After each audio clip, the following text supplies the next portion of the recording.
de algo que se llama mesianismo, que me imagino que tiene que ver con el currículo o con no sé si fue Antonio, que lo encontraron en alguna región o algo así.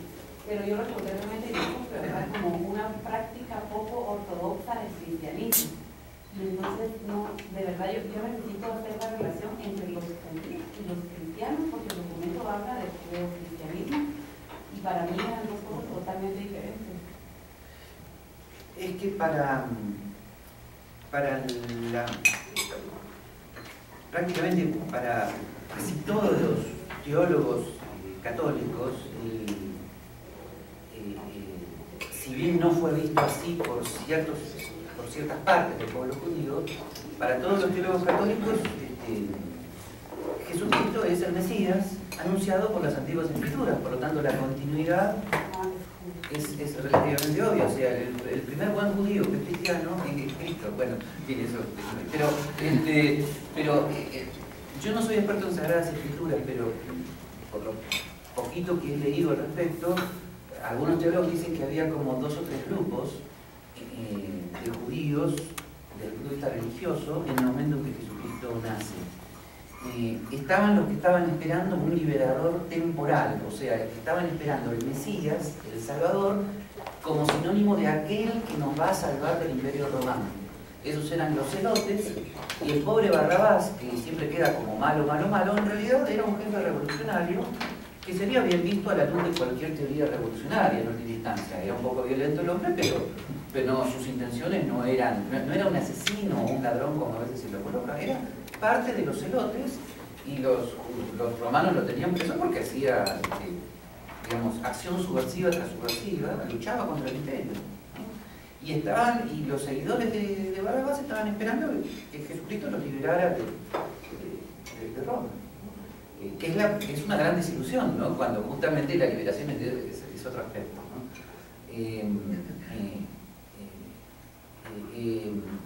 Estaban también los saduceos, que habían desarrollado como una especie de iluminismo, de racionalismo judío.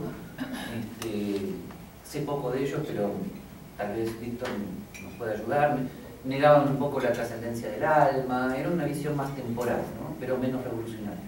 Y finalmente había un grupo que se llamaba los pobres de Yahvé, que fue llamado retrospectivamente los pobres de Yahvé, que estaban esperando un Mesías. Ellos no sabían bien de qué tipo, pero sabían que no era temporal, sabían que de algún modo era un Mesías que estaba relacionado con la promesa de la redención del pecado. Y ahí está justamente Jesús, María y otros, ¿no? Perdón, María, José y otros, por supuesto Juan el Bautista, ¿no? Esperando ese liberador del pecado, ¿no? El pecado original. Y eso es Cristo. O sea, para cualquier cristiano eso es Cristo. Cristo es la consumación de la promesa del Antiguo Testamento. Por lo tanto, la fe judía conduce al cristianismo. La diferencia es que hay algunos judíos que dijeron no es y ahí se produce la división. Muchas gracias, porque de verdad contesta mi pregunta y me aclara algo que se está como distorsionando un poco, porque yo conozco un grupo de protestantes que cuando se presentan se llaman cristianos, ¿verdad? Y mi mamá es parte de esta congregación, pero ahora ella dice que no va a celebrar Navidad, por ejemplo, que no, y tienen un sonido con la estrella de David. Entonces sí es algo bien mezclado con la... Yo no puedo profundizar mucho, lamentablemente, porque no me he interesado nunca en hasta el momento. Sí, yo a ese grupo no lo conozco. Entonces, pero sí me pareció algo raro, pero esto no es eso lo que está queriendo decir, y me agradezco que me conteste mi pregunta. A mí me da la sensación que la evidencia empírica de todo lo que vos dijiste va en contra, ¿no? No la sensación, es 2000 años de historia. No, por decir algunas cuestiones, solamente lo último, que esto vos el Papa no está puesto acá, porque esto es una presentación así oral, no es un paper en el cual vos entras en todos los detalles, pero me llama mucho la atención que vos digas que... Eso quiero aclararlo. Primero lo dije, luego lo escribí. O sea, en realidad es lo que tienen escrito es la transcripción de una presentación oral. Exacto. Para un público superante. Sí. ¿No? Teniendo en cuenta esto, a mí me llama la atención que vos digas que gracias al cristianismo se da un avance de las ciencias en Occidente, ¿no? Yo creo que es a pesar del cristianismo que se da ese avance de la ciencia en Occidente, ¿no? Después esta cuestión del poder político que está, que más o menos la tradición cristiana está íntimamente ligada al poder político, pero no se fusiona. Y otra vez, yo pienso que no se fusiona porque no pudo. O sea, que se desprendió del poder político. En la Edad Media, y este cambio así en la ciencia del conocimiento, creo yo que tiene la Inquisición y la persecución que hay a todos los científicos que están renovando, la hace la Iglesia. Ahí habría que hacer quizás dos cuestiones. A mí me parece que lo que permite la gran difusión del conocimiento es precisamente la imprenta, que le saca el monopolio de la producción de textos a la Iglesia. Que vos bien lo decís por acá en alguna parte. Es cierto que en la Edad Media la Iglesia mantuvo y conservó mucho conocimiento que eventualmente se hubiera perdido, pero es el conocimiento que a la Iglesia le interesó mantener. Muchos otros se recuperaron gracias a las traducciones que hicieron los árabes de los griegos y del árabe, ¿no? Y que fueron precisamente los mercaderes que andaban por ahí yendo, viniendo, trayendo, comerciando, ¿no? Entonces me llama ahí a mí la atención esto de estas dos o tres cosas que dijiste, para no polemizar y abrir a otros. Marqué acá algunas cosas. Mientras vos ibas hablando, me daba la sensación, ¿no? Porque vos preguntás, ¿se puede ser buen cristiano y buen liberal? Y medio que das a entender que sí, para vos es. Y entonces, ¿el buen liberal es un buen capitalista? Pregunto yo, ¿no? Y en consecuencia, ¿un buen cristiano es un buen capitalista? Yo escucho al Papa, lo poco que lo escucho, porque admito que no lo escucho mucho, o lo leo menos todavía, pero me da que no, que es anticapitalista y lo dice abiertamente. Y dos cuestiones más solo para mencionar. Vos muchas veces a lo largo del texto hablas de la verdad. Que la verdad es esto, la verdad es aquello. Bueno, ¿cuál es la verdad? ¿De qué verdad estamos hablando? ¿No? Y la otra que me llamó mucho la atención, será por mi defecto de historiador y haber leído mucho del pasado, que hablas mucho del diálogo. Y yo no veo a la Iglesia como dialogando. Y con esta cierro, ¿no? Cuando vos hablas del cristiano, claro, yo tengo la tendencia a ir a la Iglesia, ¿no? No sé si lo hablas así, cristiano es abierto, protestantes, evangelistas, todos son cristianos, los cristianos son los católicos, apostólicos, romanos, a los que vos referís, y en ese caso yo creo que pocas instituciones han sido menos dialoguistas a lo largo de la historia que la Iglesia. Para empezar, ¿no? Digamos. Bueno, ok, te agradezco primero el moderado tono de tu... No es verdad. No era una broma, porque me estuve encontrando con él desde el lunes y me dijo, te voy a decir que tal cosa, te voy a decir que tal otra, y bueno... Hagamos la aclaración que nosotros estamos discutiendo esto del año 1986. Sí, ¿no? sí. No empezamos con este paper a discutir. No nos vamos a poner de acuerdo hoy. No, tampoco. El tono amable del hashtag. Sí, que lo versión. Es un tono cansado. Y te digo de vuelta que... Bueno, a ver, dijiste dos o tres cosas, a ver, no las puedo agotar todas. A ver, yendo a la principal, después voy a ver si me acuerdo de dos o tres adicionales. Yendo a la principal, yo soy consciente de la imagen pública que tiene la Iglesia Católica con respecto al tema de la coacción. Yo soy consciente de eso. Que yo haya utilizado parte del pensamiento de Ratzinger para hablar de la desmitificación y la libertad religiosa, etcétera, etcétera, no es casual porque Ratzinger fue uno de los peritos, cuando era un joven teólogo, en el Vaticano II en la década del 60. Y en el Vaticano II, todos los temas de los que yo he hablado, el respeto a la persona, sus derechos, la diferencia entre el poder político y eclesial, el documento de libertad religiosa, etcétera, etcétera, el diálogo con las religiones no cristianas, el ecumenismo, etcétera, todo eso está explícitamente presente. Todos los católicos que adherimos al Vaticano II opinamos que el Vaticano II no es una contradicción con los siglos anteriores, sino que es sacar a la luz aspectos que habían sido, aspectos doctrinales del cristianismo católico, que habían sido, comillas, medio olvidados y a veces del todo no practicados. Y a esto se agrega, por ejemplo, el pedido de perdón de Juan Pablo II en 1993, en la Tertio Milenio Adveniente, cuando él pide perdón en nombre de todos los católicos sobre la coacción, justamente. Bueno, entonces, actualmente en la Iglesia católica hay dos corrientes que en un diálogo muy difícil. Es una interna dentro de la Iglesia, pero que tiene totalmente que ver con lo que voy a preguntar. Cuando el Vaticano II entonces dice todas estas cosas, que muchos consideramos son ortodoxamente católicas, un obispo con muchos seguidores, que es el cardenal Lefebvre, se levanta en rebelión y dice que el Vaticano II es contradictorio con toda la tradición de la Iglesia, y la Iglesia que yo quiero es la Iglesia previa al Vaticano II, etc. Y hasta hoy ese problema no se ha solucionado y Ratzinger, ya como Benedicto XVI, está haciendo esfuerzos impresionantes para solucionar este problema, para volverlos a la comunión con Roma. Pero, por lo tanto, a ver, te resumo así la situación.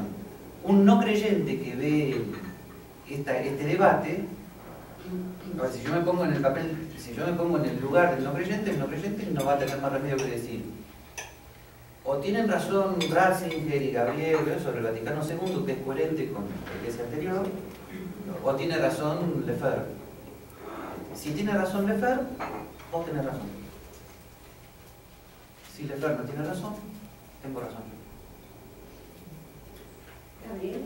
Lo más que la verdad. Con respecto a la verdad, no tengo más que reiterarte el episodio del Evangelio, cuando le preguntan a Jesucristo qué es la verdad, y queda en silencio. Porque para la tradición judío-cristiana, la verdad se identifica con el mismo Dios que era Cristo. Y no necesita ser hablada, solamente testimoniada. Es un testimonio de vida, no es una teoría. Se identifica con la persona de Cristo. Javier, corrígame si estoy equivocada, pero yo creo que, por eso hice la pregunta de por qué la pregunta. Pero cuando leí el paper sentí como que era ir al core del cristianismo y al core del liberalismo, independientemente de la historia, de las sectas, de las diferentes corrientes, de la ejecución práctica de diferentes personas en la iglesia, por ejemplo. Sí, pero debo reconocer que efectivamente yo cada tanto me tengo que cuidar con respecto a cómo utilizo los títulos. A ver,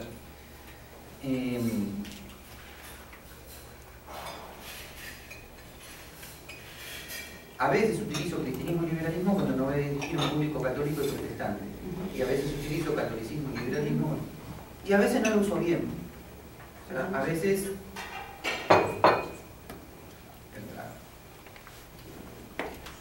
no, y me parece que este es un ejemplo. En realidad el paper debería haber sido titulado "Se puede ser muy católico y muy liberal", porque el cristianismo que me refiero es el cristianismo católico. ¿Por qué?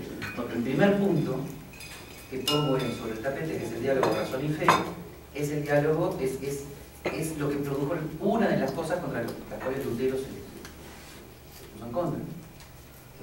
Ahora, me refiero a un tema histórico, porque te aseguro que actualmente, si dialogás con un teólogo luterano, cosa que en Buenos Aires yo he sido testigo de los diálogos, actualmente los tiempos han cambiado. A ver, mis amigos dominicos, los frailes dominicos con los que yo me formé, van permanentemente al seminario protestante, el seminario protestante vienen al convento, hablan, son amigos, no pasa nada, y dialogan sobre esta cuestión, sobre el tema de razón y fe. Pero en su momento, Lutero reacciona sanamente, te diría yo, contra un excesivo racionalismo de algunos teólogos, afirma el primado de la gracia porque era fraile agustino, ¿no? Y reacciona contra cierto racionalismo excesivo que había en algunos escolásticos. En realidad, todo lo bueno que tiene Lutero es justamente su reacción, no luego su doctrina escrita en el libro, ¿no? Sus reacciones son siempre entendibles. Pero de esta reacción luterana, donde prácticamente tiene expresiones muy fuertes, ¿no? Contra la razón, quedó como una tradición de enfrentamiento entre razón y fe que se mantiene, que sobre todo fue muy enfática en el siglo XX, entre teólogos luteranos y católicos, ¿no?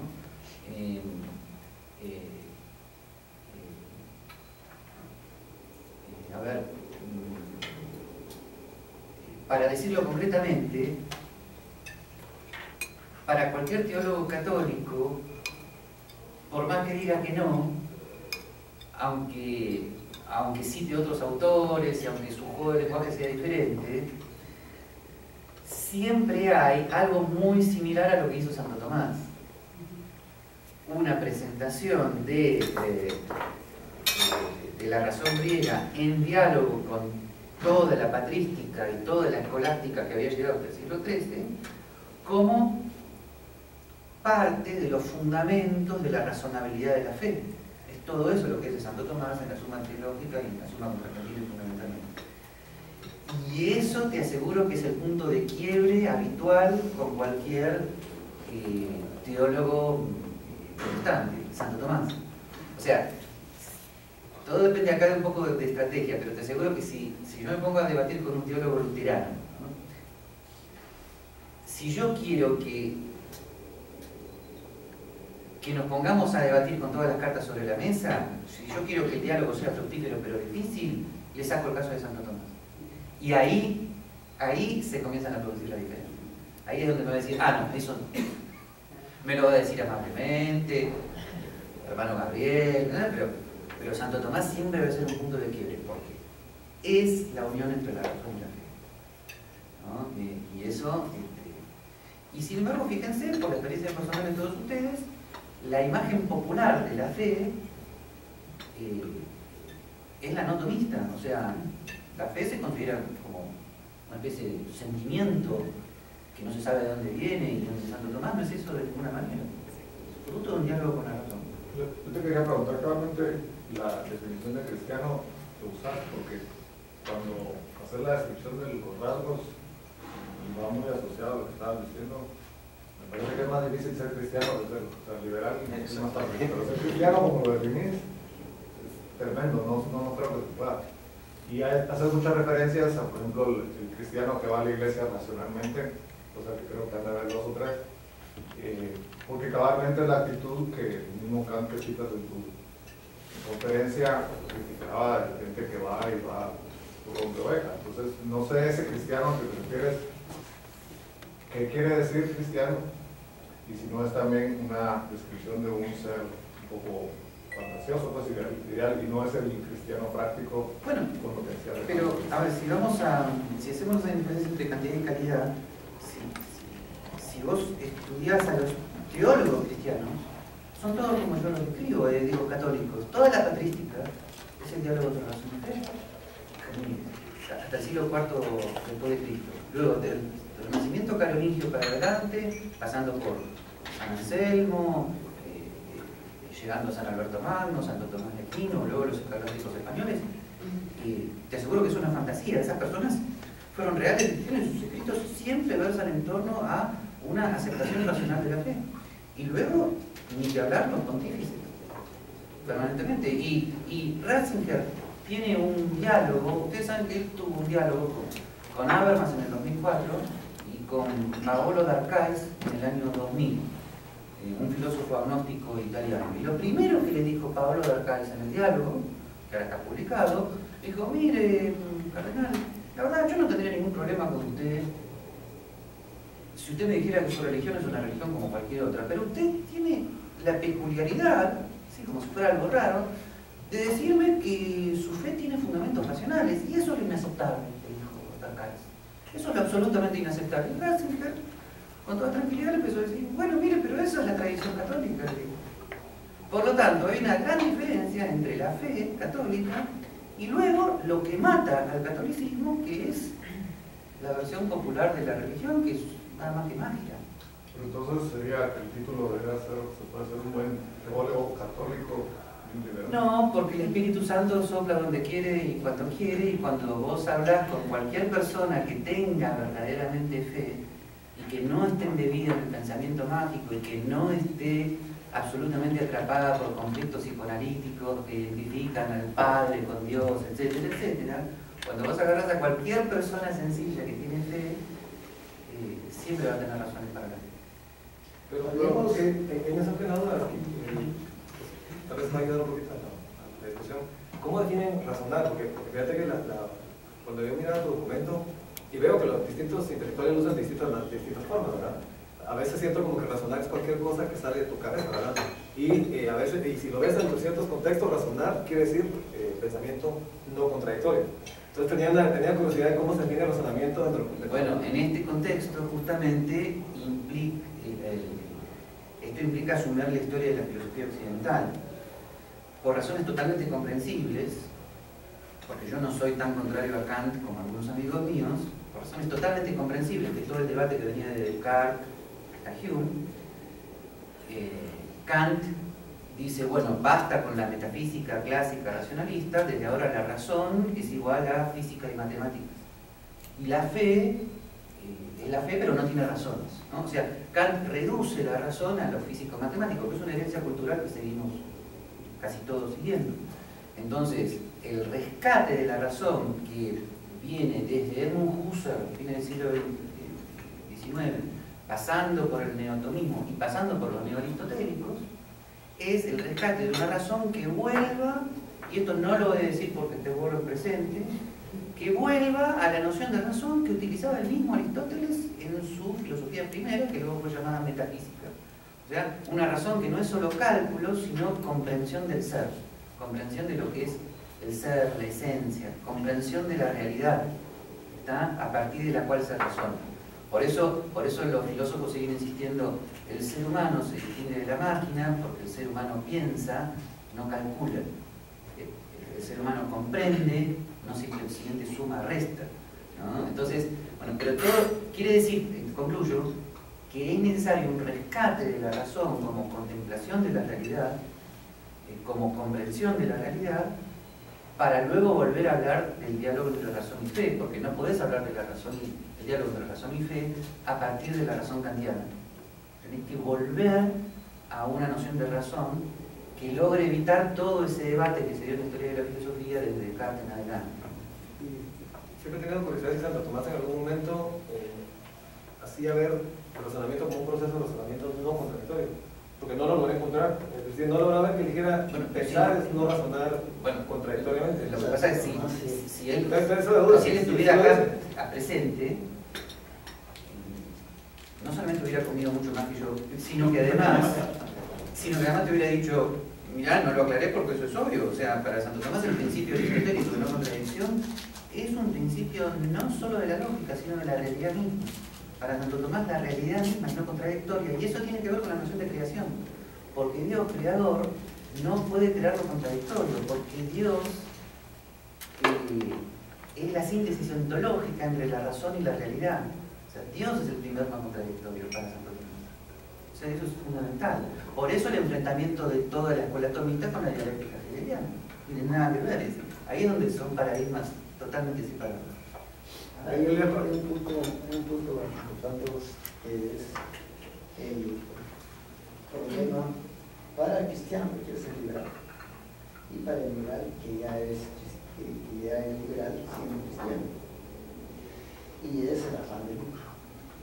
El afán de lucro se le vuelve un problema por explicar, porque el afán de lucro se basa en el egoísmo, perdón, la pronunciación, en el egoísmo.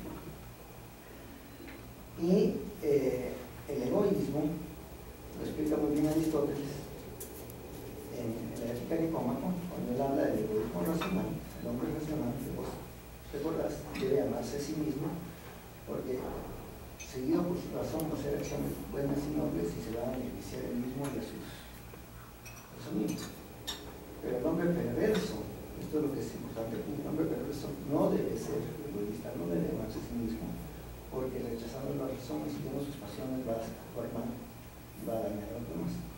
Entonces, después viene San Agustín y nos presenta en el mundo cristiano la concepción de que el hombre es malo por naturaleza, es malo por deficiencia, todo eso es perfecto. Entonces, si el hombre es malo por naturaleza, es lógico suponer que el hombre no debe ser egoísta. Pero si el hombre no puede ser egoísta racional, el afán de lucro no se puede justificar. Y ahí sí tienes un problema. Si querés ser un buen cristiano y liberal, eso es lo que hay que corregir, sin importar todas las demás cosas que ya pasaron en la historia, que son ciertas. Es decir, el diálogo de la iglesia es muy lento, o sea, tarda unos cuantos siglos para darle razón a Galileo, por ejemplo, pero las cosas que hay que corregir, que pueden corregir ahora están. Ahí creo que está el punto. Es uno de los puntos. Independientemente del caso de San Agustín, al cual si querés después te lo defiendo, porque contradictoriamente hay muchos tomistas del siglo XX, Santo Tomás era agustinista. Sí, yo creo que sí. Pero independientemente de eso, esto tiene que ver con los seminarios que voy a dar ahí en la Escuela de Negocios. ¿Todavía hay espacios? Sí, yo voy a ir. Entonces, independientemente de eso, vos sabés que ya hemos hablado, porque yo hemos hablado muchas veces de este tema y para evitar debates terminológicos sobre el tema del egoísmo, yo siempre te hablo de la parábola del buen samaritano como paradigma de la acción del cristiano. Si eso no egoísta, me parece que ya es una cuestión de términos, ¿no? Ahora, ¿es compatible la parábola del buen samaritano con ser empresario? Bueno, yo creo que sí, porque en toda la tradición escolástica lo que define la moralidad de la acción es el objeto, el fin y la circunstancia. Entonces, yo creo que en toda vida humana el objetivo debe ser el desarrollo del proyecto personal, o sea, el cumplimiento de la vocación personal. Si en la vocación personal hay un proyecto empresarial, el objetivo último es el cumplimiento de esa vocación, para el cual, por supuesto, se necesita ser competitivo y obtener ganancia, ¿no? Donde ahí la ganancia no es el fin último, sino que es un medio para ser competitivo en el mercado y tener éxito en el proyecto empresarial. Y creo que eso es totalmente compatible, aunque totalmente compatible con el desaferramiento a lo que se llamaría teológicamente el hombre viejo del pecado, ¿no? En contraposición con el hombre nuevo del Evangelio, ¿no? Eso es perfectamente compatible con el hombre nuevo del Evangelio, que está desaferrado a la ambición sobre sí mismo que tiene el hombre viejo del pecado, etcétera, etcétera, en términos teológicos. Pero eso que llama tanto la atención con respecto a la vida empresarial, sin embargo es un punto de toda vida cristiana, o sea, todo el cristiano tiene que desarrollar su vocación personal, toda persona y todo cristiano. Al desarrollar tu vocación personal, corres el peligro de aferrarte al éxito de ese proyecto sin abandonarte a la providencia divina, ¿no? Y es un conflicto que vive todo cristiano, que debe solucionar con la ayuda de la gracia de Dios, pero no es un conflicto exclusivo de la ganancia empresarial, porque eso que critican tanto cristianos y no cristianos sobre el empresario, que está aferrado a su dinero, y yo podría estar aferrado a mis libros, a mis escritos y a mis conferencias, desde el punto de vista espiritual. A mí también Dios me exige un desaferramiento, un poner todo eso en la providencia de Dios. Y les digo que hay días que estoy tan preocupado y ansioso que me parezco no cristiano, así totalmente. Como otro. Claro, exactamente. Bueno, quisiera... así que, no, ya estoy, pero esto digamos, el tema de la ética de la vida empresarial tiene que ver con esa cuestión. Sí. Yo solo quería apuntar un fragmento de la lectura que creo que toca el punto que se está discutiendo ahora. Entonces, dice, un buen cristiano... ¿Dónde estás? Estoy aquí porque página 3 creo yo, párrafo... Sí, último párrafo de la página 3. El último párrafo y dice... o sea, un buen liberal puede, es como deontológico, ¿no? Un buen liberal puede ser caritativo con sus bienes, un buen cristiano debe serlo. Sí. Entonces, al hablar aquí caridad estamos hablando del... Sí, pero no estoy hablando de caridad. Yo estoy hablando del egoísmo. Yo sé, del fin de lucro. El egoísmo. Aparte es la caridad. Ahí los cristianos tienen otro problema actual, que adoptaron la filosofía de Conte, del altruismo, como parte de lo que hablan en el cristianismo. Y el altruismo es una filosofía que niega los derechos del individuo. Así se empieza, que era para oponerlo al individualismo. Entonces ahí tenemos otro problema. Y además eso deberían desecharlo de la doctrina cristiana y volver a la caridad, porque encima de todo no era original de los cristianos la negación de los derechos individuales. Bueno, si te tranquiliza, bueno, la palabra teológica, esta es caritas, como el uso de la natural. Incluso hay algunos teólogos conservadores que permanentemente diferencian entre caridad y solidaridad. Caritas está muy bien. La caritas está bueno, muy bien. sí, Eso describe la esencia del cristianismo. Ok, solo quiero continuar en un tema de puro razonamiento lógico, ¿no? Lo que me suena a mí es que estás diciendo que es un super ser. El ser liberal, ser liberal es un superconjunto en base a esta frase.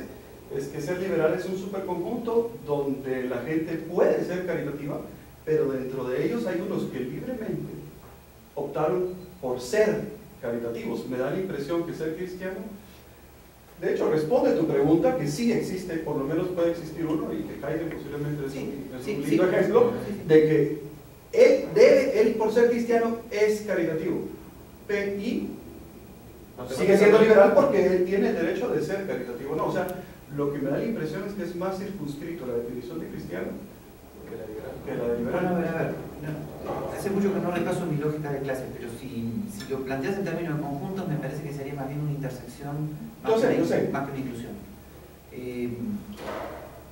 Simplemente para evitar el problema terminológico, yo siempre hablo de la parábola del buen samaritano para que sepamos de qué estamos hablando concretamente, y eso siempre ha sido denominado caritas. Por supuesto, sí, la mayor parte de cristianos han adoptado el término altruismo, etcétera, etcétera. Ok, siguiendo su opinión, hay un significado cristiano del altruismo, pero cuando les pedís la aclaración vuelven a la parábola del buen samaritano. Pero lo que yo quiero decir es que un cristiano debe vivir en el espíritu de esa parábola. ¿Está? Pero en cambio el liberal no cristiano no debe porque no es cristiano. Bueno, es algo muy lógico. No debe porque no está obligado a seguirlo según su conciencia. Pero podría, es una posibilidad, comportarse igual que el buen samaritano, aunque en ese caso la mayor parte de los teólogos cristianos dicen que todo no cristiano que hace lo mismo que el samaritano de la parábola es cristiano, aunque no lo sepan, ¿no? Hay una peculiaridad muy interesante. Ahora, el espíritu de la parábola del buen samaritano no es literal, o sea, acá es donde siempre tenemos la diferencia con nuestros hermanos protestantes que tienen una tendencia a la interpretación literal de las Sagradas Escrituras. No tiene ninguna importancia si sucedió o no sucedió la literalidad del relato. Lo importante es el símbolo que está detrás.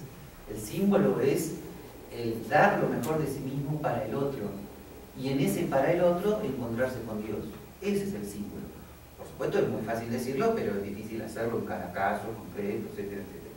Pero lo que me daría la pregunta es, no es un subconjunto, digamos, más estricto, sino hay una intersección.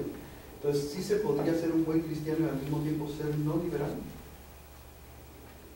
Porque eso definiría intersección. Si ese conjunto es vacío, entonces es un conjunto propio del otro, ¿no? Sí, claro. Porque la intersección está dada por la circunstancia histórica. ¿Eso qué quiere decir? Si vos ves la intersección, vas a ver que hay una parte de la intersección que siempre está dentro del cristianismo. Esa parte es es ese proceso de identificación que da origen a la civilización cristiana y occidental. Ahora, las circunstancias más particulares de esa civilización occidental que dan origen ya a aspectos no revelados del liberalismo político, como es la estructura política constitucional, los detalles filosóficos y jurídicos, los derechos individuales, etcétera, etcétera, forman parte de la otra parte del círculo, ¿está? A la cual podés ir desde el otro círculo, pero un no cristiano, al menos desde la sola razón, puede ubicarse en la otra parte del círculo diciendo yo no necesariamente tengo que adherir a la revelación, simplemente adhiero a que los derechos individuales son importantes, etcétera. Sí, no, pero mi pregunta es, un cristiano, o sea, que sí cree en Cristo y la revelación, la Trinidad y todo, puede ser, no, si soy puro cristiano, buen cristiano, ¿puedo ser no liberal? No liberal desde el punto de vista histórico, por supuesto, fue el caso de Santo Tomás, ni se le pasó por la cabeza el derecho constitucional, ni los derechos individuales, etcétera, etcétera. O sea, históricamente no había... No, yo sé, pero en su quehacer. Pero ¿por qué no? Puede ser ¿por qué no comunista. replanteas- Sí, podría ser comunista, digamos. ¿Por qué no replanteas la pregunta? La voy a plantear Un papa, ¿es buen cristiano por ser papa? ¿O puede el papa no ser un buen cristiano? Porque no ser liberal. De hecho, eso lo contestamos, porque si nos vamos a la historia, hay cientos de papas que no cumplen con la definición de cristiano que tenemos en el paper, porque son los que ya que... existe el liberalismo. Antes no había liberalismo, era monarcásico. Pero digamos, populorum progreso. Es que el papa, que los derechos son otorgados. Eso es una diferencia muy grande con el liberalismo, que el liberalismo no acepta que los derechos son otorgados. Los derechos son naturales, inalienables, inherentes en el hombre. Entonces, estamos hablando de un caso, entonces la pregunta sería, ¿ese papa es un cristiano? Pero no es liberal. Sí, no puede, no ser. No es Hay liberal. papas que no fueron con los cristianos. Es la pregunta es esa. Puede ser un buen cristiano y no ser liberal. Pero el Papa sería una sola persona. Yo creo que el replanteo de la pregunta Sería muy igual. fuerte. Gabriel, yo creo que se podría replantear la pregunta. ¿Un socialista puede ser buena persona? Buena persona, Sí, Puede ser buen cristiano. buena persona. Porque a mí esto me conduce a la definición de una buena persona. Sin, no juzguéis y no seréis juzgados, ¿no? Pero en el fondo lo que estoy viendo cuando vos hablas de esto es qué nos hace comportarnos para con los demás correctamente. Y me preocupa que terminemos esta reunión pensando que solamente podemos ser buenos siendo cristianos y liberales. Yo te iba a contestar que en nuestra circunstancia histórica actual hay opciones políticas tales como la socialdemocracia, la socialdemocracia, welfare state, o del punto de vista económico, Keynes, o el Banco Central, o lo que fuere, que como no pueden ser decididas por la revelación cristiana, para afirmarlas o negarlas necesitan razonamientos adicionales a los que surgen de las Sagradas Escrituras en sentido estricto, y que incluso dentro de los buenos estudiosos de la doctrina social de la Iglesia, la doctrina social de la Iglesia no llega a definirlas, aunque esto es un tema mucho más complejo. Por lo tanto, tenés muchas buenas personas que adhieren con buena intención y buena voluntad a Keynes o al estado de bienestar, etcétera, etcétera, son buenos cristianos. De igual manera que podés encontrar un buen cristiano y un buen católico que sea, a ver si sigo con la analogía, que sea un mal mecánico de carros, porque desde el punto de vista de la razón natural no llega todavía tal vez a entender otras técnicas más ventajosas, ¿no?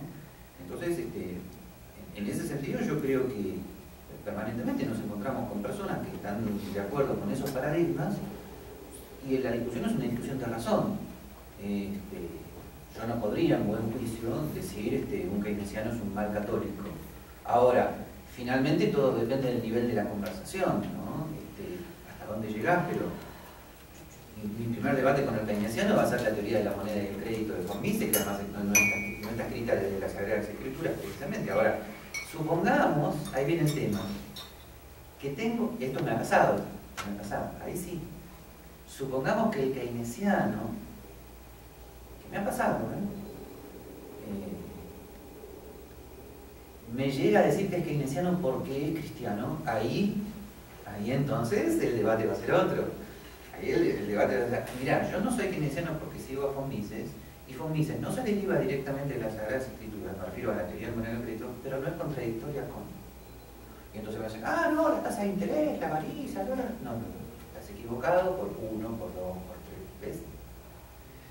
Entonces ahí sí el diálogo se va a otro nivel y se convierte en un diálogo sobre religión, etcétera, etcétera, pero porque él tuvo un atrevimiento que yo no había tenido, así como yo no fundamento la teoría austríaca del ciclo en las Sagradas Escrituras, si él quiso fundamentar o mezclar lo que Keynes dice de la tasa de interés con las Sagradas Escrituras, es ahí donde entonces yo le voy a poner un parate. ¿Está? No sé si me explico. Sí, pero digamos, ahí lo que estás diciendo rapidísimo es, tu definición de buen cristiano incluye, por ejemplo, ser caritativo con lo tuyo y no con lo ajeno. Pero entonces no puede ser buen cristiano creer en keynesianismo. Porque ahí está siendo caritativo con lo ajeno.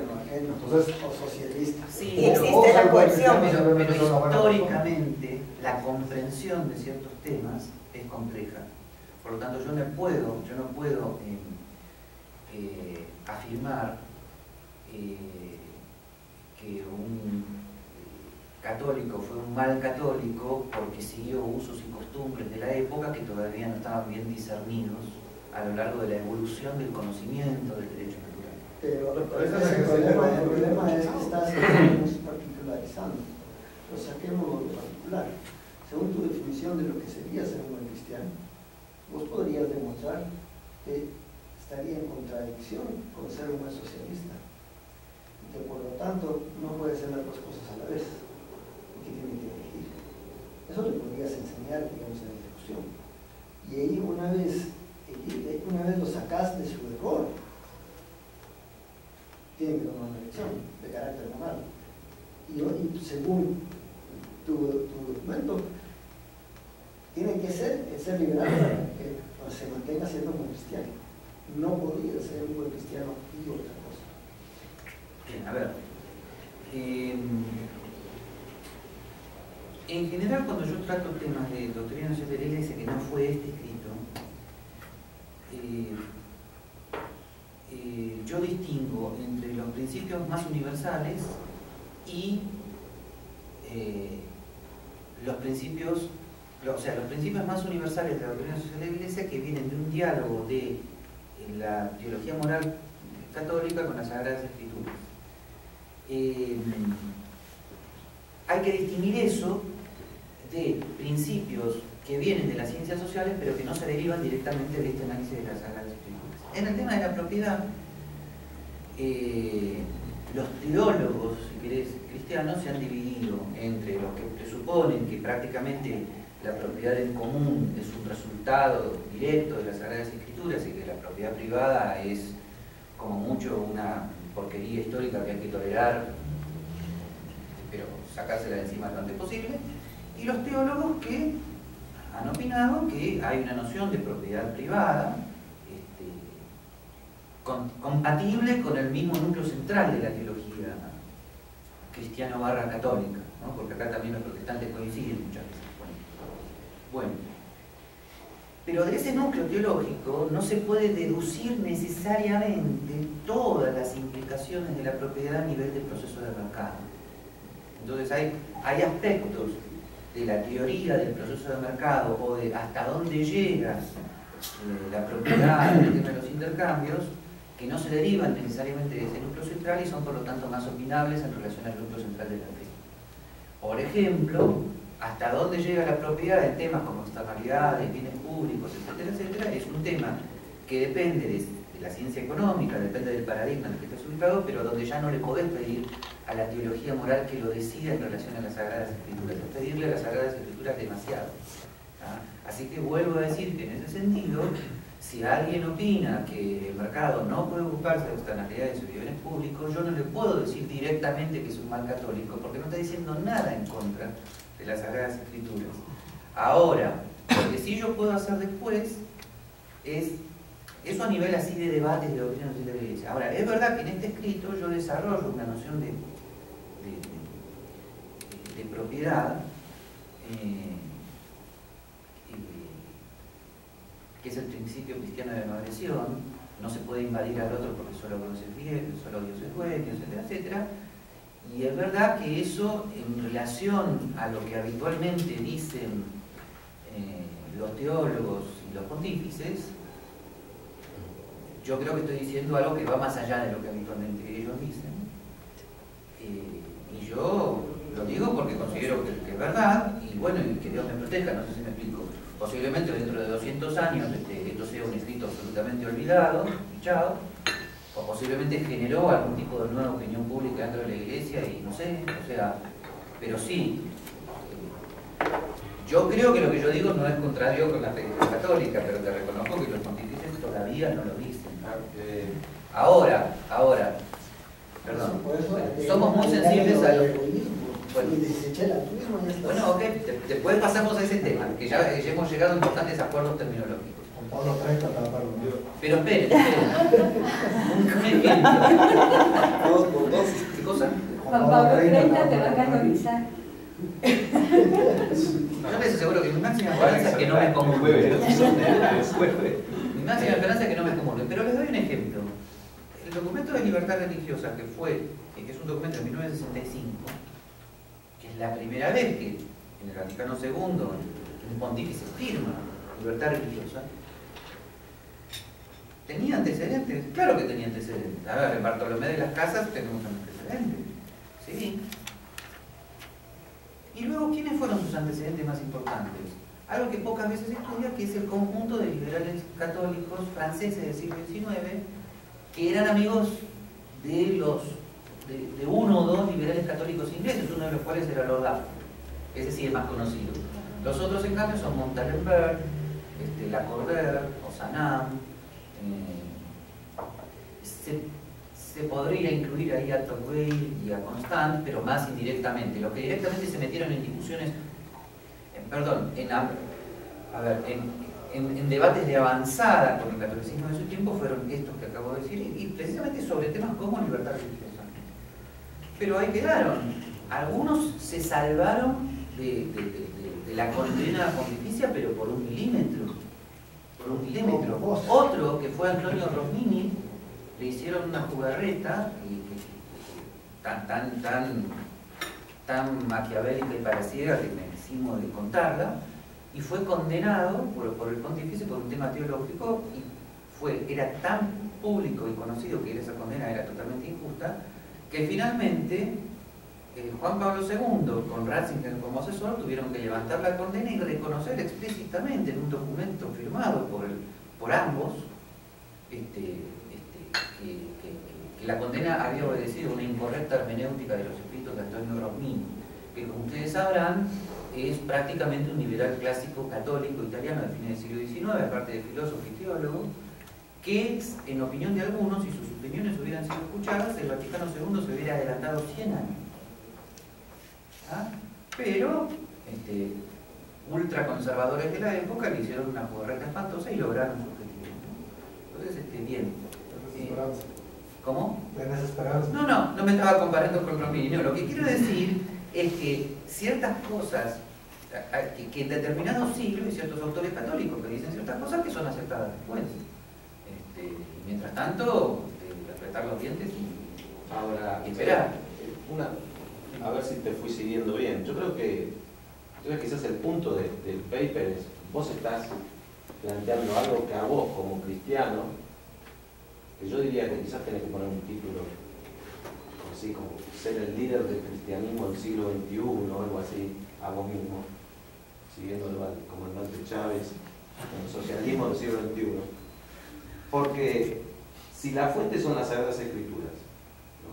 de todo, la Iglesia o el cristianismo es una institución de hombres que evidentemente en 1950 años, son 2000 años, no terminan de ver qué es lo que dice las Sagradas Escrituras, a menos como lo decís vos, porque vos planteas una cosa que, vuelvo al punto, es totalmente distinto a lo que se vio en toda la historia de la humanidad, ¿no?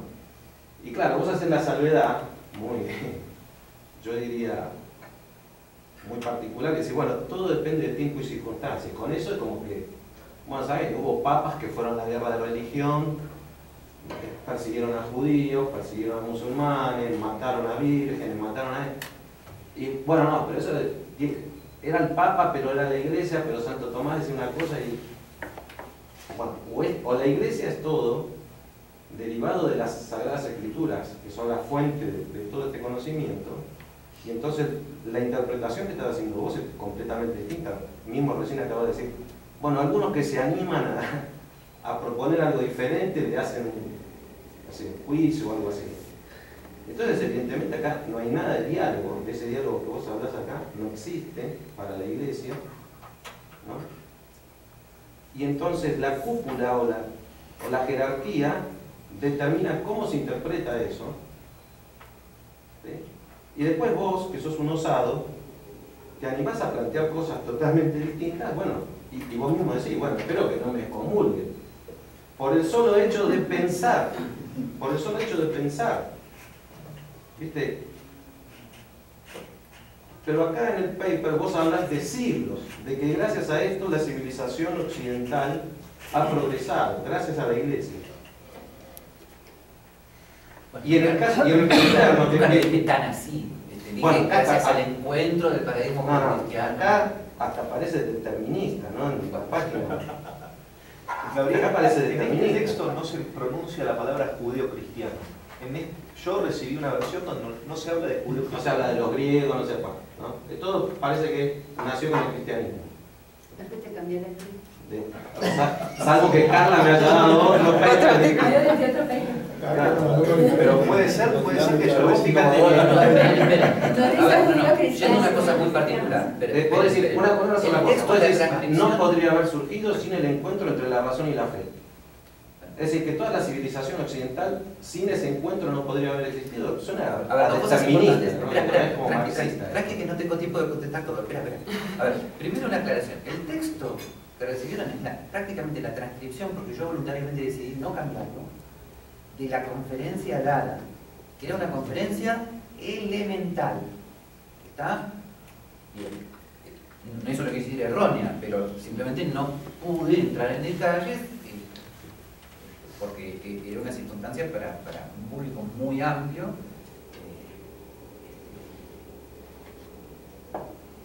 En cambio, les aseguro que sin darme cuenta, cuando agarré esto y empecé a desarrollar los mismos temas, hablando delante de ustedes, me permití decir muchas cosas mucho más detalladas. Pero no es que contradecían el texto anterior, sino que lo explicitaban un poco más. Eso es todo.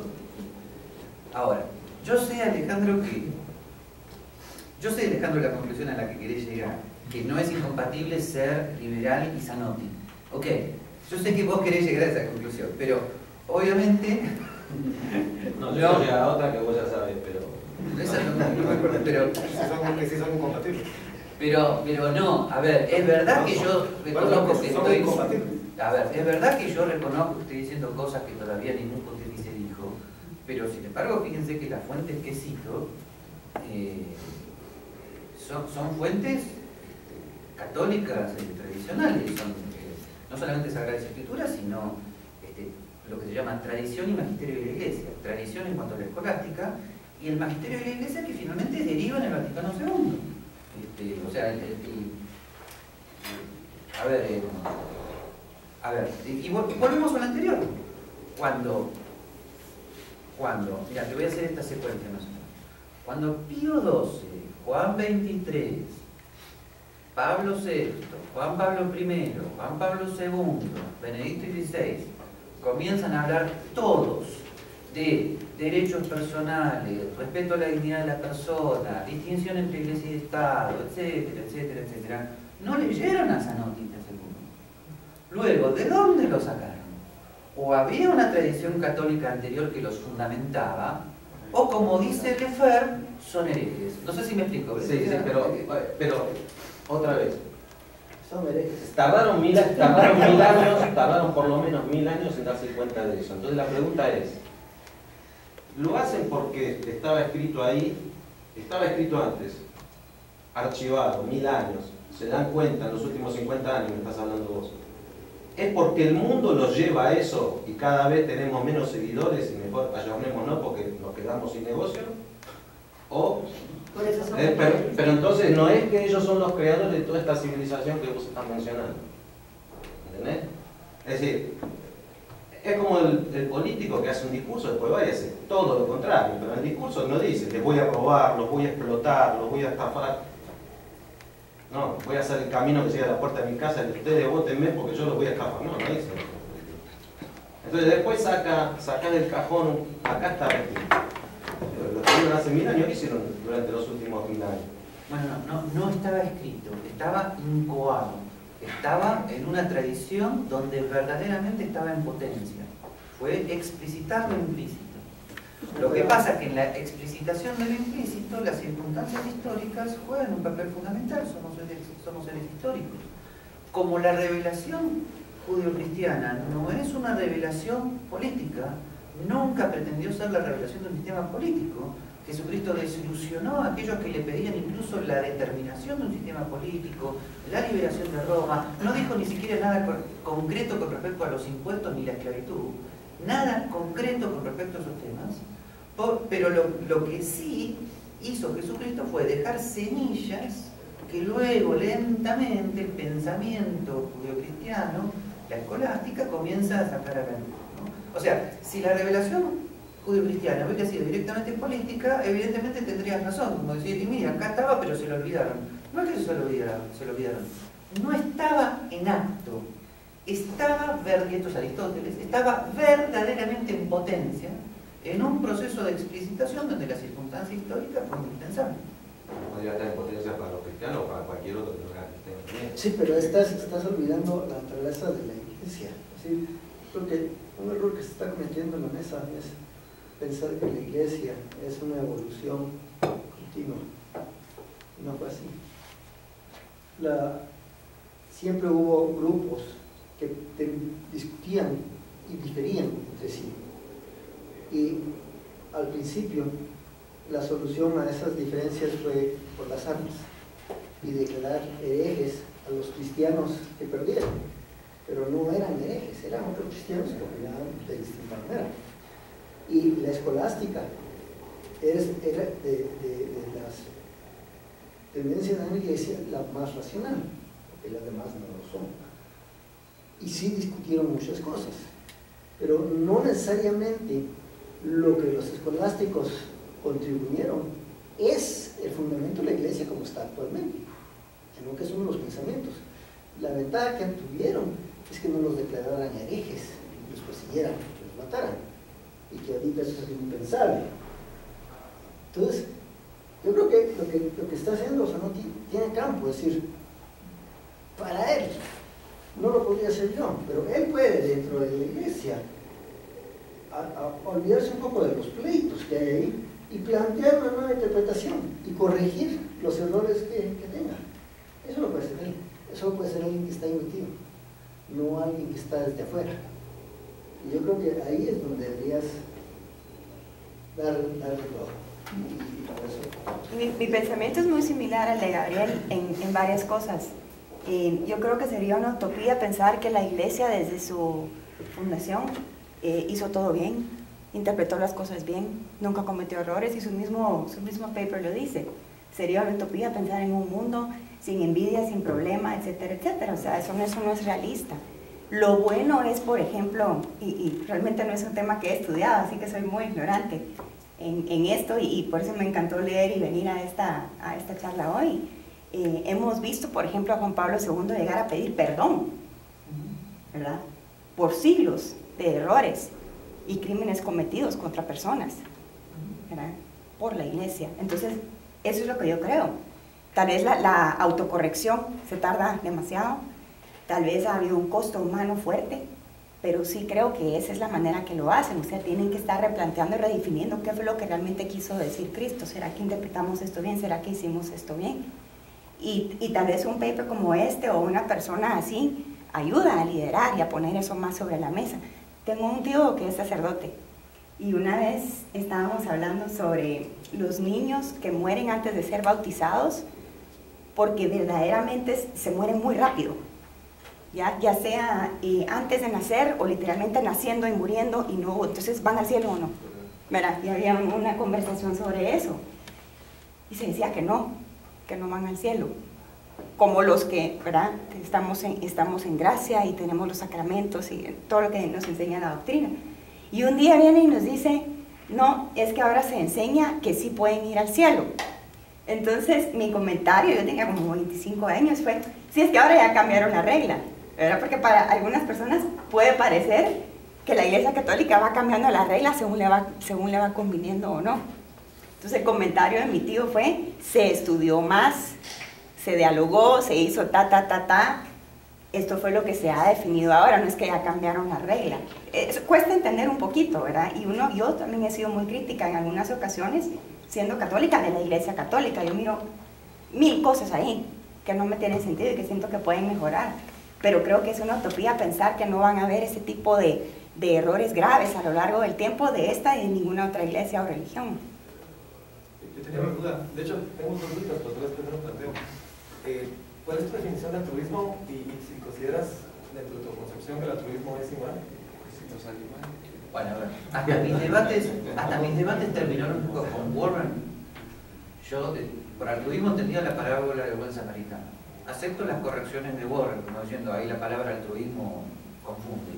Ok, pero sigue siendo eso lo que la tradición de los escolásticos ha llamado caridad, como virtud sobrenatural del amor al prójimo. Ayudar sin esperar nada. Por supuesto. Obviamente, como el ser humano es un ser humano finito, la paradoja del cristianismo, porque está en el Evangelio, quien quiere dar su vida la perderá, y otra vez, es que cuando das sin esperar nada a cambio, es ahí cuando recibes todo. Pero la paradoja es, que es un problema espiritual muy grande, que si vos sabés intelectualmente que estás dando sin esperar nada a cambio, y entonces recién ahí vas a recibir todo, si entonces decís, yo voy a dar sin recibir nada a cambio para recibir todo, ahí ya perdí. O sea, entonces es un problema espiritual más que de razonamiento. El asunto es poner tus ojos en los ojos del otro.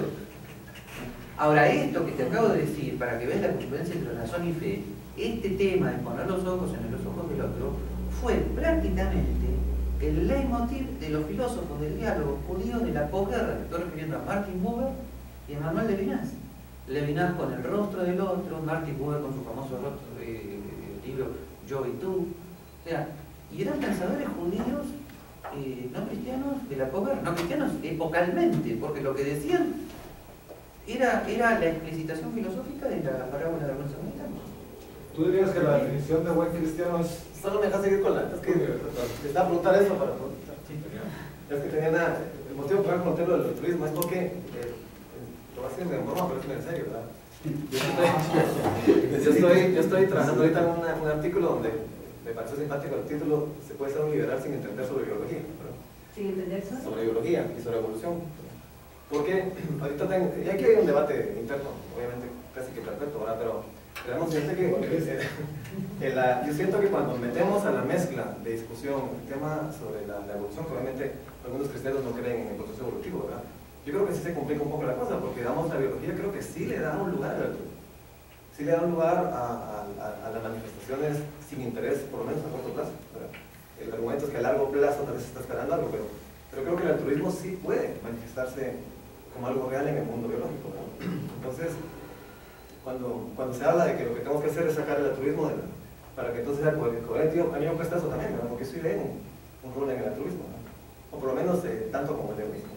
Entonces, fíjate que si yo te quiero vender zapatos, los zapatos le llaman pantaletas, y te digo, tengo pantaletas de todos colores, y vos decís, bueno, está bueno, hay metales, y te traigo unos zapatos, vos vas a decir, esto no es lo que yo estaba esperando recibir. Por eso es muy importante definir bien los términos. No, estoy de acuerdo. Otros autores se han desviado del término original, no ayuda a la discusión, sino al contrario, la complica, porque ya vas distorsionando todo, y entonces el próximo que agarra el tema es distorsionado, lo distorsiona más, y el otro lo distorsiona más, y es mi punto. Es difícil regresar. Ese es mi punto, y creo que va un poquito con los argumentos de Alejandro. A lo que voy es que si entendemos que el ser humano, si aceptamos esa premisa, porque sé que es debatible y todo lo que quieran, pero si aceptamos una premisa de que el hombre y el ser humano va evolucionando y que comparte rasgos incluso con otras especies que no son el Homo sapiens, ¿verdad? Esa ineludible secuencia, gradualidad en los conceptos, la necesidad de categorizar no es un proceso perfecto, es un proceso sumamente imperfecto. El proceso de categorizar y crear tus conceptos es algo que tiene que ser discutido, debatido, porque vos ves el mundo bajo ciertas categorías, otro lo ven de otra manera.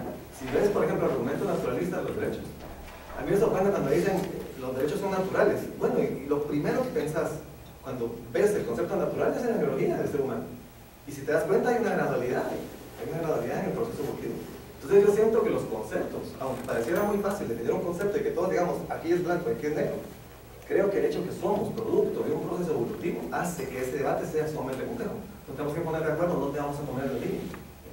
Entonces yo creo que necesitamos debatir. Yo creo que la historia de la política de las personas es un debate de conceptos, ponernos de acuerdo qué significan las cosas. Entonces yo lo que voy es, yo siento que... Pero si ya una cuestión como mesa, significa mesa, y vos podés variar miles de mesas, ¿por qué algo que no es una mesa, sino que es otra cosa completamente ajena de que es una mesa, y entonces de ahí partir adelante? Ejemplo típico te lo doy aquí en Guatemala. Vos puedes ir y ves una torre, un edificio que es una torre, y se llama plaza tal cosa. No es una plaza, es una torre. Si vos empezás a usar el término plaza para identificar edificios, después ya no vas a saber cuál es la diferencia entre plaza y edificio. Eso es lo que está pasando. Pero es importante mantener tus palabras, tus términos con precisión. Con todo estábamos viendo, estamos analizando libros de epistemología objetivista mediterránea, y nos da risa porque ella define ahí cama, y según ella definió perfectamente cama. Yo le dije a todos, ¿te das cuenta? ¿Perfectamente qué? Definió cama. Lo usé como ejemplo, le dije a todos, ¿te das cuenta que Rand no se dio cuenta que esa definición aplica también para un puente? Y que esa definición aplica ¿Cuál es la palabra, perdón? Pero tal vez solo para terminar el punto, lo que yo decía es que a veces creemos que hemos definido perfectamente el mismo concepto, y cuando ves el mundo de manera evolutiva te das cuenta que aparece ¡pum!, por ahí algo que no encaja exactamente. Yo sé que entonces tienes que crear otra categoría. Pero este es el punto. Yo si me permitís, sugiero pasar a la pregunta de Rodrigo, porque me tengo que hay que mantener la salud de Warren en su lugar. No le critiques a Ayn Rand de esa manera. Me dejas decir una cosa nada más para terminar entonces. ¿Sabes dónde sí siento que hay un problema? Que aquí quiero conectar con Alejandro, tal vez ahí también. Solo el confiar en la revelación, fíjate. Yo sí siento que me cuesta ser liberal y creer en la revelación, porque de alguna manera, tal vez me ayudas ahí, porque de alguna manera creer que la sabiduría es revelada ante un proceso espiritual, ¿verdad? Y tenemos que creer en eso, y tenemos que aceptarlo. Sí me cuesta aceptarlo como un liberal. El fundamento racional. Como liberal. El fundamento... ¿Cómo? No, vos si eres un liberal cristiano, lo aceptarías. Puede ser, estoy diciendo que puede ser un liberal católico y creer en revelación. Ahí miro yo una cuestión complicada, eso lo estoy diciendo. El fundamento racional. Esa mezcla es rara. Pero te digo, el fundamento racional por la cual la revelación es razonable es que los seres humanos somos finitos, y cuando tu propia filosofía te lleva a la comparación con lo no finito, y en lo no finito te abrís a la noción de algo que para el ser humano es un misterio, pero no es absurdo, sino que lo supera en cuanto a su naturaleza, entonces es ahí donde la noción de revelación sobrenatural, que no pudo haber venido de la sola fuerza de tu naturaleza finita, hace sentido. Porque, más no te podría decir, es la diferencia entre lo finito y lo infinito, que lo infinito no se conoce directamente, sino por analogía y por negación, es lo que hace sentido a todo lo sobrenatural. O sea, abrir nuestra mente a la posibilidad del diálogo con una inteligencia que supera infinitamente la nuestra. Eso le hace sentido solo a quien quiere que le haga sentido. Gabriel, yo es que hay un par de cosas y... Rodrigo, ¿no tenías una pregunta? Antonio, primero, dale, perdón. Yo lo que estaba pensando es, y amarra mucho con lo que estaban discutiendo Carlos y Warren, el concepto cristiano, o sea, ¿qué es cristiano? En todo caso existe desde hace 2000 años. pero al mismo tiempo estamos diciendo que la definición de cristiano ha evolucionado porque se han ido descubriendo esas potencialidades que existían. Entonces, vuelvo al título, se puede ser buen teólogo cristiano del siglo XXI y liberal. Católico.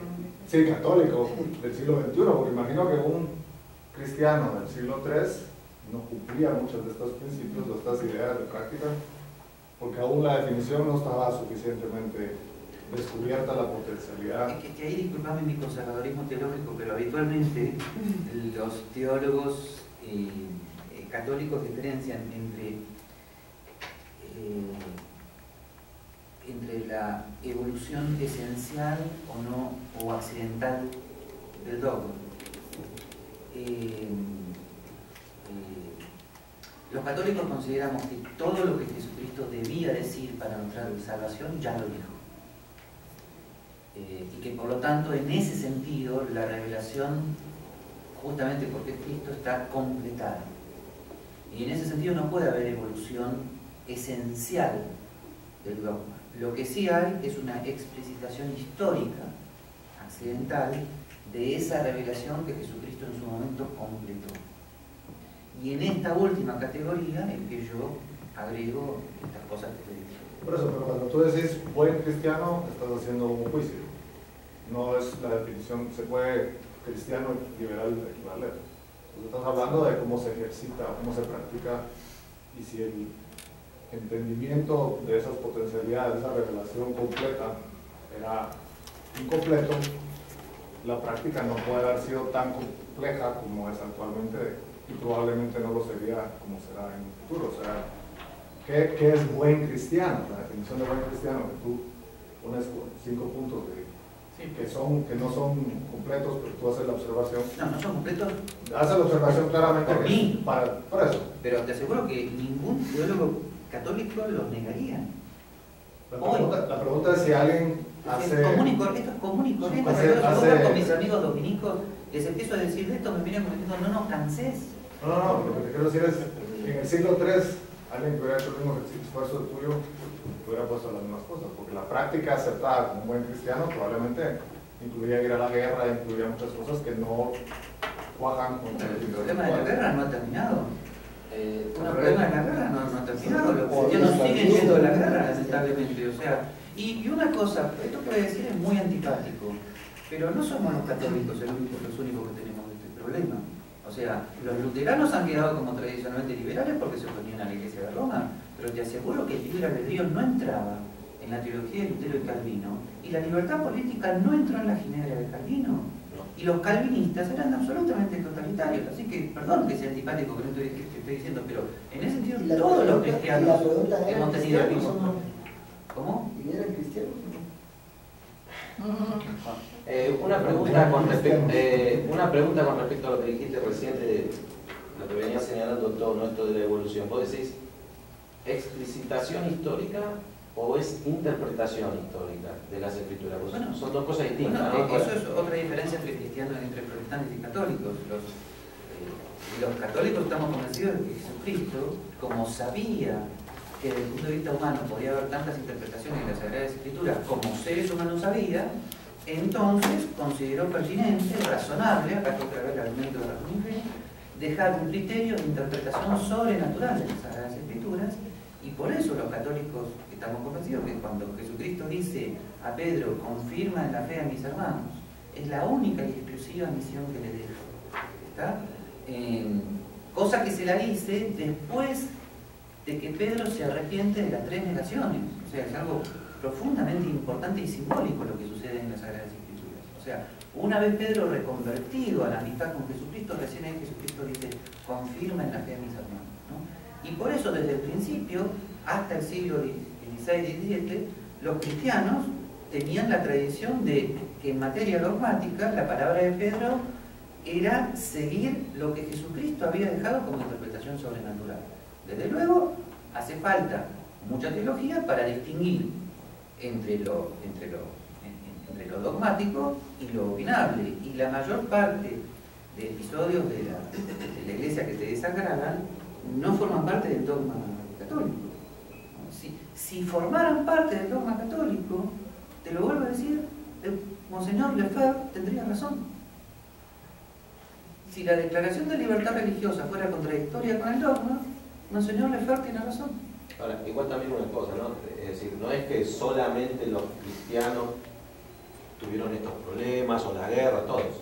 Solamente se menciona porque está hablando del cristianismo. Sí, claro. Si hablamos de los árabes, de los chinos, de los indios, aborígenes, todos se mataban entre ellos en la historia de la humanidad. Pero no por estoy diciendo que los tan, católicos son los únicos que matan pero cristianos. por eso es tan importante el libro de Ratzinger, La esencia del cristianismo. El libro de Ratzinger, escrito hace muchos años, antes de ser torturado por Juan Pablo II, sacado de su puesto como profesor donde estaba lo más bien y llevado ahí a las intrigas del Vaticano, ¿no? Que 3 veces quiso renunciar a Ratzinger, le pidió por favor a Juan Pablo II que lo dejara en paz, que lo dejara volver a Alemania, y las 3 veces Juan Pablo II le dijo: te quedás acá, ¿no? Para que vean cómo son las cosas, ¿no? Coerción. No hubo diálogo. Es una estructura con cierta disciplina. Era cardenal de la Iglesia Católica. Bien, entonces, pero era para que vean que a Ratzinger no le gustaba hacer el trabajo que tuvo. Pero en el libro La esencia del cristianismo comienza con el proceso de desmitificación. El proceso de desmitificación lleva coherentemente a lo que se llama la sana secularización del cristianismo, que es un proceso que otras religiones no han terminado de tener.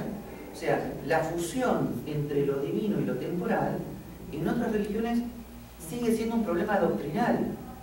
Para los católicos ha sido un problema histórico, pero no es para nosotros más un tema doctrinal. El Vaticano II es la coherente explicitación de la secularización de la fe, o sea, la distinción clara entre la esfera del Estado y la esfera de la religión, que es el problema que tienen gran parte de los islámicos, es esa no distinción. O sea, se tienen que secularizar. Algunos ya están, o sea, muchos católicos lo que estamos esperando es el Concilio Vaticano II de ellos, que lleguen a esa secularización y que les permitan integrar la civilización occidental de la cual siempre formaron parte. Porque los islámicos son occidente, o sea, Oriente es Japón, Asia, China, India, Islam es occidente. O sea, pero no lo mencionas acá como producto de la civilización occidental tampoco. Si lo tengo que aclarar, lo aclaro. Te aseguro que ese proceso de civilización occidental tiene el islamismo como parte fundamental, porque en el siglo XII los teólogos y los científicos árabes fueron mucho más importantes que los cristianos, estaban mucho más adelantados, no solamente en la parte científica, sino en la parte filosófica. Y no en vano, Santo Tomás cita permanentemente a 2 teólogos árabes. Teólogos, ya como teólogos, de los científicos no. Santo Tomás no tenía mucha vocación, aunque algo tenía. Lo cita a Avicena permanentemente y lo cita a Averroes, que era el comentarista fundamental de Aristóteles, y lo llama, a pesar de las diferencias, porque, a ver, Santo Tomás tenía con Averroes debates prácticamente similares a Hayek con Keynes, ¿eh? Pero no es una analogía exacta porque Hayek y Keynes fueron contemporáneos y Averroes y Santo Tomás no, pero el prestigio de Averroes era tan impresionante que Santo Tomás permanentemente lo llama el comentador.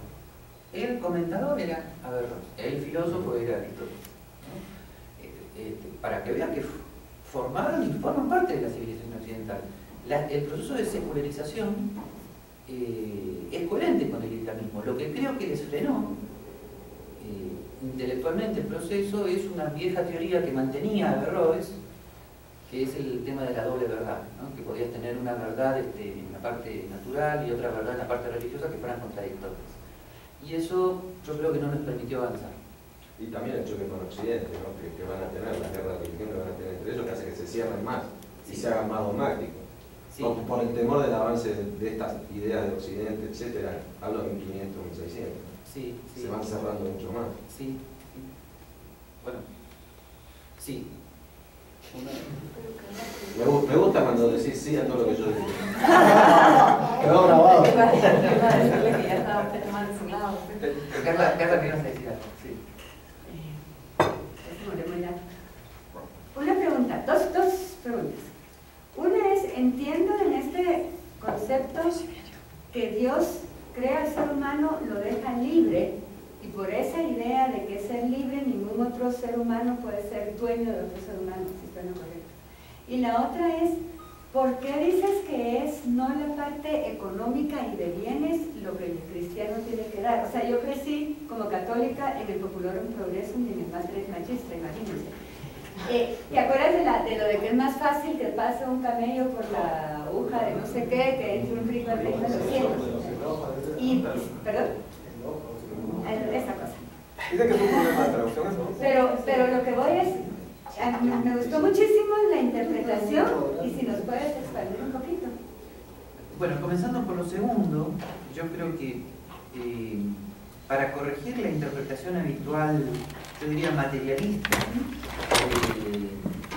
de la parábola del joven rico, el que hace la aclaración es Juan Pablo II en un discurso a los jóvenes en 1985, donde Juan Pablo II aclara que habitualmente se ha interpretado literalmente el pasaje, como que el joven rico se tiene que desprender de sus riquezas materiales para seguir a Cristo. Y lo que Juan Pablo II aclara es que esa es una posibilidad, porque efectivamente si tienes vocación que se llama religiosa, o sea, monacal, sí verdaderamente renuncias a sus posesiones materiales. No el presbítero. No sé si saben que el presbítero tiene derecho de propiedad, no es como el religioso. El presbítero mantiene la propiedad de su bien. Pero no en todos los casos. En la mayor parte de los casos, y esto lo aclara Juan Pablo II, la riqueza de la que hay que desprenderse espiritualmente y que hay que entregarla a Dios y a la providencia divina, es la riqueza de la propia persona para que pueda fructificar. O sea, para que fructifique totalmente el yo individual, espiritualmente hay que ponerlo en manos de Dios, desprenderse de él y recién ahí fructifica. Y esa es la interpretación de la parábola del joven rico. El joven rico no podía renunciar a sí mismo, a su propia riqueza en el sentido de su yo, perdón. Porque la manera de fructificar el yo, de vuelta, es ponerlo en la providencia de Dios. Por eso, incluso, el mejor ejemplo de oración de petición, porque acá es donde también muchos cristianos nos hacemos un dolor de cabeza, cuando en el Evangelio dice pedir y se os dará, y luego pedimos un montón de cosas y no se nos da nada, entonces decimos acá, el contrato estaba mal. Bueno, ¿no? Es el mejor ejemplo de oración de petición es la de Jesucristo en el huerto. Si es posible, líbrame de mí este cáliz, pero que no se haga mi voluntad sino la tuya. Entonces, en ese sentido, el cristiano puede pedir todo. Mirá, Jesús, si es posible, no sé, dame $1.000.000, pero que no se haga mi voluntad sino la tuya. Si no agregas esto último, es que no te estás entregando a la voluntad de Dios, y eso es el error, pero totalmente comprensible, no estoy juzgando a nadie, del politeísmo popular, de la religiosidad popular, lamentablemente exaltada por el episcopado latinoamericano, donde un montón de gente pidiéndole cosas a los santos, que es un politeísmo popular, luego se enojan con el santo, cosas pero mágicas, irracionales, ¿no? La muerte. Bueno, y cuando se mezcla eso con sincretismos culturales, ni que hablar, ¿no? Pero un montón de obispos los más felices con eso, ¿no? Grave error. Así que, por lo tanto, el desprendimiento es espiritual. Ahora, a veces la vocación personal te exige el desprendimiento de tu propiedad jurídica, que es cuando vas a un convento y pones las cosas, en el siglo XX es, la persona jurídica es, por ejemplo, la orden de los dominicos, la orden de pones ahí tu propiedad, pero eso en ese caso particular. Ni siquiera un sacerdote renuncia a su derecho de propiedad particular. El sacerdote hace 2 promesas al obispo: obediencia, que habitualmente después se pelea, y no casarse. Que habitualmente nada más, no digo nada más. Bueno, entonces, pero de ningún modo hace voto de pobreza. El voto de pobreza es exclusivo de las órdenes religiosas. Pero el espíritu general del voto de pobreza, el desprendimiento de uno mismo y poner la propia persona en la voluntad de Dios, y a partir de ahí sí seguir con el propio voluntad, eso es general. Y esa es la interpretación de la parábola del joven rico. Y de vuelta, no lo digo yo, lo dice Juan Pablo II, y no lo sacó de un repollo, lo saca de toda la tradición cristiana, de lo que significaba espiritualmente el desprendimiento. O sea, recoge toda la tradición de la espiritualidad carmelita. Santa Teresa, San Juan de la Cruz, Santa Teresita de Jesús y Edith Stein. Eso es lo que recoge Juan Pablo II. O sea, no lo saca de un repollo, es una tradición católica. Y lamentablemente, claro, Yo sé que esa es la imagen que tenemos lamentablemente. Luego en los 70 apareció gente leyendo a Marx, elogiando al Che Guevara con una ametralladora en la mano y hablando de la parábola del joven rico. Y bueno, santo Dios y la Virgen, para eso hay que tener fe y seguir en la iglesia es una prueba dura, ¿no? Pero justamente los católicos no tenemos fe precisamente por eso. Si fuera por eso, me hubiera hecho randiano hace millones de años. Todavía te estamos esperando. Dios mío. Lo que pasa es que no has entendido cómo funciona. Vos, Pero me aceptan siendo no, católico. en la iglesia, ¿cómo pedís? Vos pedís $1 millón y no te lo dan. Lo que tienes que hacer es robártelos y pedís perdón. Y así te lo dan. Quizás el próximo paper va a ser se puede ser radical cristiano. No se puede. Don't even try. Lo que cuentas que es leer las escrituras Pero realmente. yo creo que ellos en su grupo de discusión me van a aceptar, porque por tomista, aristotélico. Sí, eso sí. Las escrituras reveladas por San Juan. Gabriel, yo no sé qué piensan los demás, pero somos también puntuales y estamos fascinados. Tenemos la gran suerte de tener a Gabriel otra vez la semana entrante en el almuerzo. Y Gabriel quería pues preguntarles a ustedes, ¿quieren seguir con el mismo tema? ¿Quieren cambiar de tema? ¿Quieren leer otro paper? Es decisión de...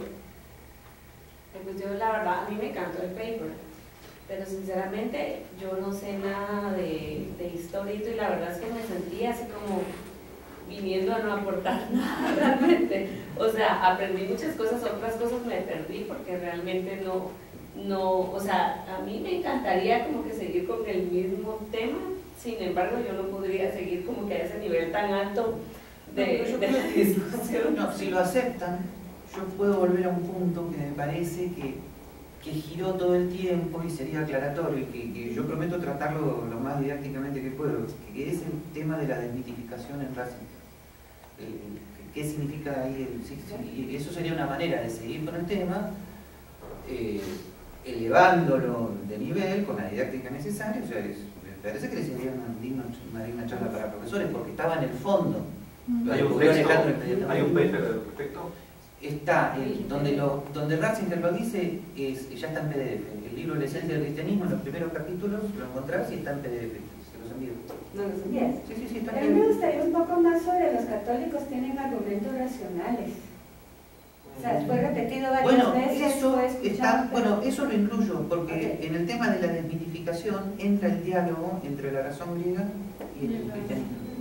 Gabriel, si se puede pedir gustos.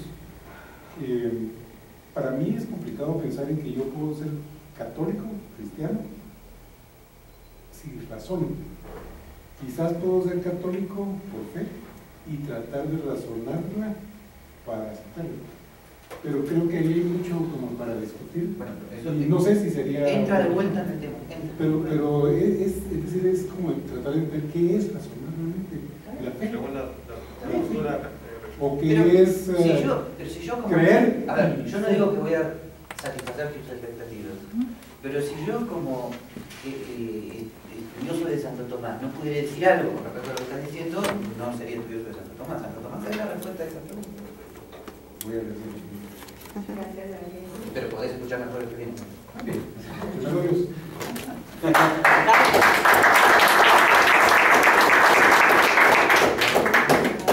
Les recuerdo 12:30 en punto. Que fueron las reglas que... Yo sé, gracias. Y Helmut aclaró que quien tuviera clase podía venir después de la 1. Gracias por la clase. Estamos todos en tiempo. Sí. Ahí vamos avanzando. 12:30 para seguir. ¿Estamos salidos? Ya estamos todos empezando. Estamos todos, no. Todos los que venimos a tiempo ya nos salimos. Sí, digamos, porque empezamos antes de las 12. Pero una vez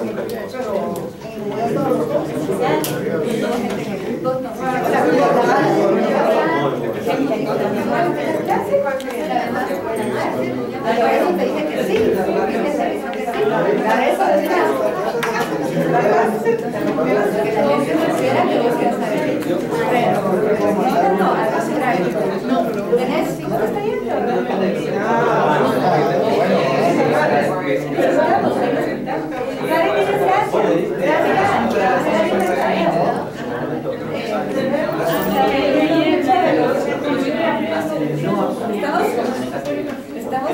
mercadeo farmacéutico. La verdad es que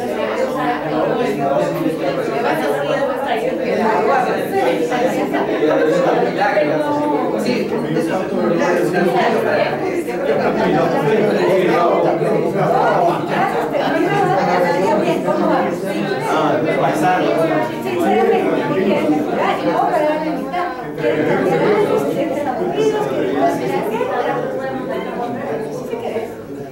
Ah, sí, yo también.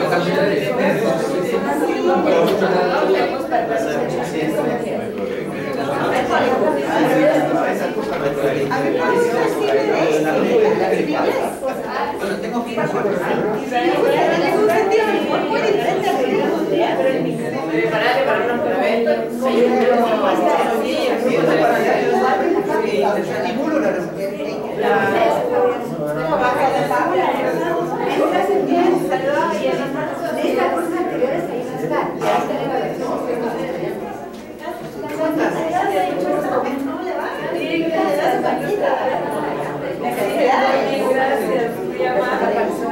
¿Me cachas?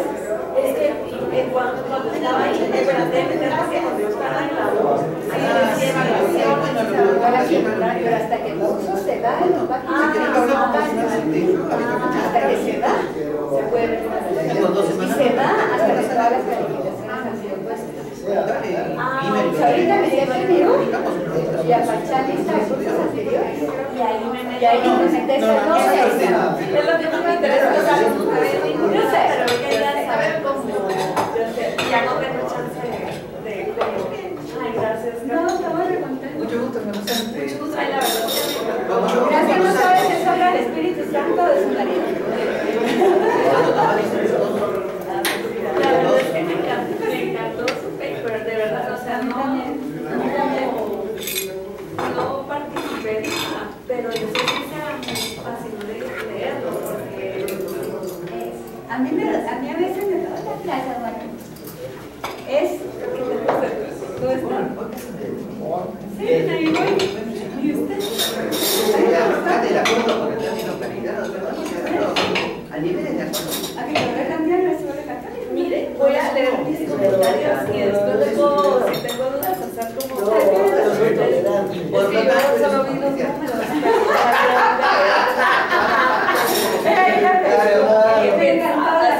Me encantó, sí dicen, pero quería saber cómo. A mí La sí. pregunta sería si no es un hombre cristiano. Yo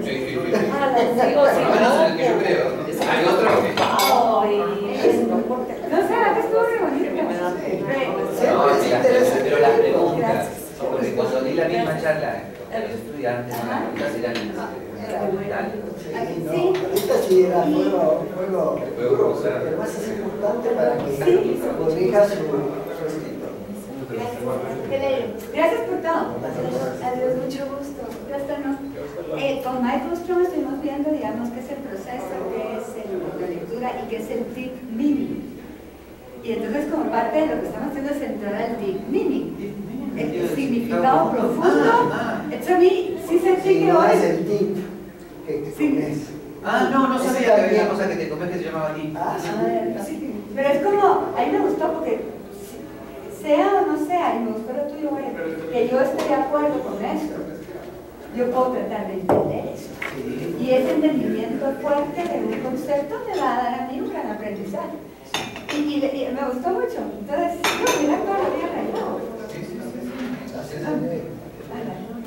Rayado en Buenos Aires, loco. ¿Ah, sí? Sí, Pero no contestaste de la libertad. no, eso Sí, ¿verdad? Yo siempre a ver, Yo te lo voy a contestar. Dios le da libre albedrío a los hombres. Sí. ¿Ok? Pero después, como no se portan como Él quiere, les manda el diluvio. yo pensé que ibas a decir que Gracias, Hugo.